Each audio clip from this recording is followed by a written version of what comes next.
इस्तेहकाम Pakistan party 14 अगस्त से सियासी सफ़र का आगाज़ करेगी। यौम आज़ादी के दिन इस्तेहकाम पाकिस्तान पार्टी के मुल्क भर में तमाम दफातर को ऑफर दिया जाएगा। डॉक्टर फिरदौस आशिक अवान की गुफ्तगू, कहा पार्टी यौम पाकिस्तान के दिन से अपनी भरपूर सियासी सरगर्मियों का आगाज़ करेगी।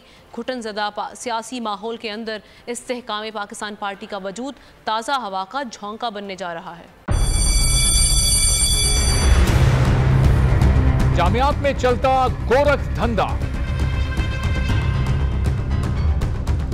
नौजवानों के मुस्तकबिल से खेलने वाली काली भेड़ों के आगे हुकूमत और इंतजामिया मुकम्मल बेबस। मुस्तकबिल के मेहमानों के तहफ्फुज के लिए बोल ने उठाई आवाज, सहाफती फराइज को निभाते हुए पहुंचाई हर खबर अवाम तक। बड़े स्कैंडल से जुड़े तमाम हकाइक रखे अवाम के सामने, क्योंकि बोल है पाकिस्तान का नंबर 1 न्यूज चैनल।